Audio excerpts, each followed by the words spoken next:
Yeah, that's a pretty great picture, isn't it? That is Evie and me. Just over a year ago. In fact, it's the week before we were shut down with the pandemic.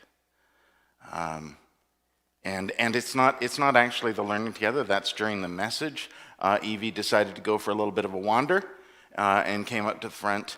And of course, as you can see in the picture, is doing what we all should be doing, adoringly and reverently listening to every single word I say. That's not really what she's doing at all, is it? The thing is that the picture is because Evie had a birthday this last week. She's 2 now, and soon going to be a big sister. And Judy Hart had a birthday today. And Hal Neufeld had a birthday this week. Hal, I happen to know because it was in the newspaper, is, I think, 90, which I find hard to believe, Hal. But happy birthday to everyone who's having a birthday this week. Happy birthday to you. Happy birthday to you. Happy birthday, everybody. Happy birthday to you. I hope that you have a spirited birthday. That was a really weak segue. But I want to talk about the Spirit for a second. We talked about the Spirit last week because it was Pentecost. You know that story about how the Spirit came to the disciples in wind and tongues of fire, and so that's why the color of Pentecost is red, and it's all about wind and fire and cool stuff like the elements and things. But we talk about the Spirit in so many different ways. We also say the Spirit's like, the symbol for a spirit is a dove, for instance. The Spirit is like fire. The Spirit is like wind. The Spirit is like water. We use water in baptism as a sign of the Spirit. The Spirit can be seen in so many things, in so many ways. But see, that's how the Spirit is seen, right? I mean, even with the dove as a symbol of the Spirit, it's not really the dove that's the symbol, it's the flight, that the bird can fly. I mean, I doubt we would have picked the ostrich or a kiwi to be a symbol of the Spirit, although I'm sure they are very spirited. No disrespect. But the thing about the Spirit is we see it in what it acts on. And Jesus actually, I think, gave the best way of describing the Spirit, right? When he was talking to that guy Nicodemus and said, the Spirit's like the wind. You don't see where it comes from, you don't see where it goes to, but you see it in how it moves, what it moves. You feel it. So the Spirit is like that energy that acts. So when we talk about God, we talk about how God is the creator of, like, in all things. And we see God in Jesus like us, right? The Word made flesh is how John talks about it. But basically the idea is that we see God in Jesus, and God is the Spirit. And the Spirit is seen in action, in what it acts upon and what it moves through, and what it brings as it moves.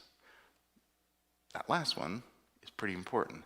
It's really easy to say you can see the Spirit and what it acts on, right? Because that's like the wind, right? It blows leaves around, or it moves the trees, it does stuff. But there's more to it than that. Because we don't know where that wind came from, we don't know where it goes to. It might speak to us in other ways. Time for me to stop talking because Brian Karras had a much better way of describing it. This is The Windy Day. The Windy Day by Brian Karras.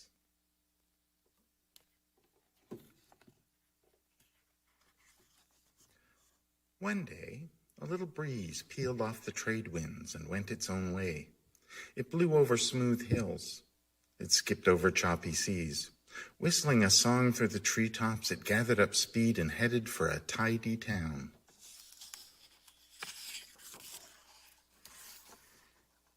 In the tidy town, everyone was getting dressed and eating breakfast.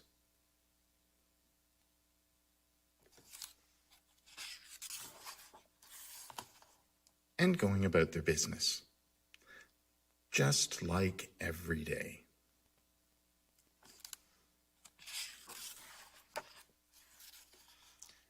In a tidy house in the tidy town, a young boy was getting dressed. Underpants, then socks, then pants, then shirt, then shoes. And always in that order. He ate breakfast, 1 bowl of Crispies, 1/2 a banana, 1 glass of milk.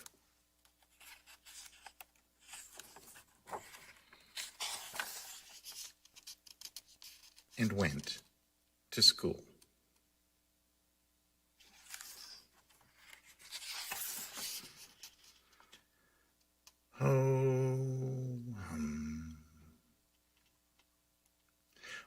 But when the wind whooshed into town,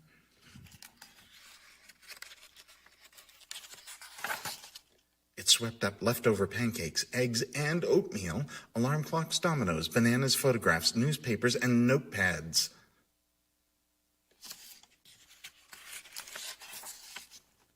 It swept up house paint, geraniums, math papers, spelling tests, toothbrushes, cupcakes, and cream puffs. And this man's hair.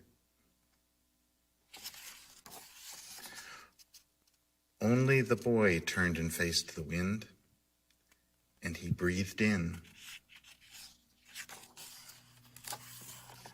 the breath of long ago kings and queens. He felt air that touched the edge of outer space, that traveled along the Great Wall of China, air that ruffled the hairs of polar bears living at the North Pole.